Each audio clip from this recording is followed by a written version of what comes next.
Hello students, welcome to our YouTube channel magnet mind solution. So students, आज की इस video में हम करने वाले हैं क्लास 12 इंग्लिश फ्लेमिंगो का chapter number 2 lost spring stories of stolen childhood के एक्सरसाइज के question answer. Okay, so students, सबसे पहले हम करेंगे थिंक एज यू रीड। तो फर्स्ट क्वेश्चन है हमारा, what is Saheb looking for in a garbage dump. Saheb कचरे के डिब्बे में क्या देख रहा है? Where is he and where has he come from, और वो कहाँ से आया था। Okay, so answer, Sahib is looking for gold in the garbage dump. He is in the neighbourhood of the author. Saheb garbage dump पे गोल्ड देख रहे हैं। इसमें गोल्ड का मीनिंग है कुछ कीमती वस्तु जो कि साहेब के काम आ सके। ओके, और साहेब जो हमारे ऑथर है एनिस जंग, उसके पास में रहता है, नेबरहुड में रहता है। Okay, Saheb is came from Bangladesh. Saheb Bangladesh से आया था। He came with his mother in 1971। वो अपनी मदर के साथ 1971 में बांग्लादेश से आया था। His house was set amidst the green field of Dhaka. Dhaka के जो ग्रीन फील्ड है उसके बीच में उसका घर था। Storm swept away their field and homes, so they left the country. तूफान आने के कारण उसकी जो खेती बाड़ी थी और जो घर था वो उजड़ चुका था, इसलिए वो बांग्लादेश को छोड़ के इंडिया आ गया था। सो नेक्स्ट क्वेश्चन है हमारा question number 2, what explanations does the author offer for children not wearing footwear. इसमें ऐसा बोला गया है, जब हमारे ऑथर एनिस जंग उन पुअर बच्चों से पूछती है कि आप चप्पल क्यों नहीं पहनते हो, तब बच्चे क्या जवाब देते हैं, वो इस answer. Okay, answer, one explanation offered by the author is that it is a tradition to stay barefoot, it is not lack of money. तो एक बच्चा बोलता है कि ये हमारा ट्रेडिशन है, हमारे पास कोई पैसे की कमी नहीं है। She wonder if this is only an excuse to explain away a perpetual state of poverty. जो हमारे एनिस जंग है वो समझ जाती है कि वो एक बहाना बना रहे हैं। इसमें जो लिखा है परफेक्चुअल स्टेट ऑफ पॉवर्टी, उसका मीनिंग होता है कभी ना खत्म होने वाली गरीबी। बस बच्चे उसी का बहाना बनाते हैं। ओके, तो she also remember the story of a poor boy who prayer to the goddess for a pair of shoes. तभी हमारे राइटर एनिस जंग को एक बच्चे की कहानी, मतलब स्टोरी याद आती है, जो बच्चा भगवान से पेयर ऑफ शूज के लिए प्रार्थना करता है। तो question number 3, is Saheb happy working at the tea stall explain. कि साहेब टी शॉप पे काम करना उसे पसंद था, क्या वो खुश था, उसे एक्सप्लेन कीजिए। Answer, no, Sahib is not happy working at the tea stall. नहीं, साहिब खुश नहीं था टी स्टॉल पे काम करने में। He is no longer his own master, अब वह खुद का मालिक नहीं रहा। His face has lost the carefree look. The steel canister seems heavier than the plastic bag he would carry so lightly over his shoulder.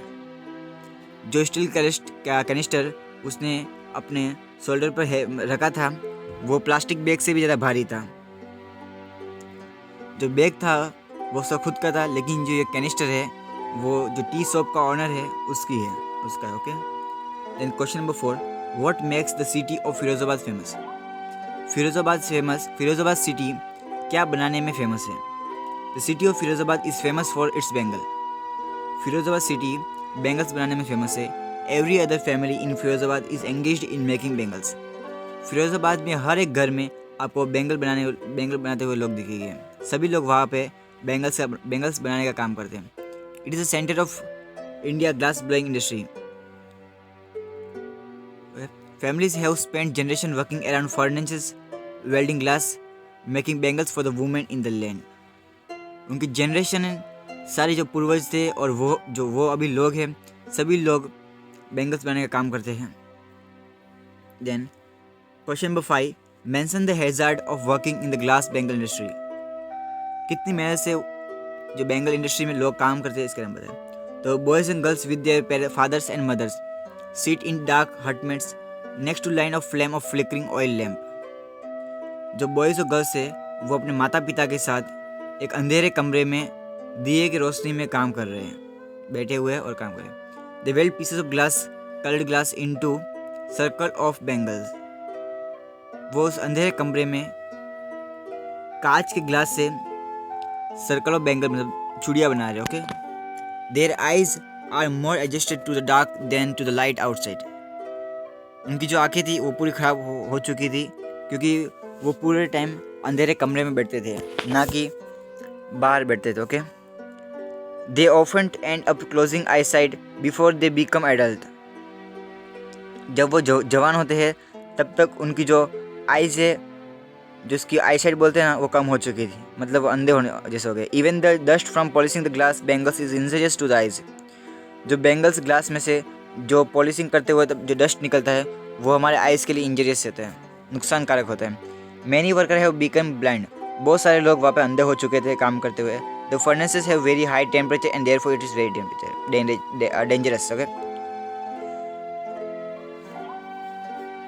Then question number 6, how is Mukesh attitude to his situation different from that of his family? Answer, Mukesh grand mother think that the god given lineage can never be broken. Mukesh की जो दादी माँ है वो सोचती है कि ये लोग कभी इस लाइन से बाहर नहीं निकल पाएंगे, उन्हें हमेशा यही काम करना पड़ेगा।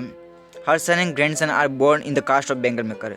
उनके जो बेटा है और जो पोता है वो कास्ट बेंगल मेकर कास्ट में जन्म लिया। They've seen nothing but Bengal. उन्होंने कुछ नहीं देखा बेंगल के अलावा। Mukesh father has taught them what he know the art of making Bengal. जो मुकेश के फादर है वो मुकेश को बेंगल बनाना सिखाते हैं। But Mukesh want to be a motor mechanic. लेकिन मुकेश एक मोटर मैकेनिक बनना चाहता है। He will go to a garage and learn through the garage is far away from his house. वो गैराज जाके सीखना चाहता है, लेकिन जो उसका गैराज है वो उसके घर से दूर है। ओके, देखिए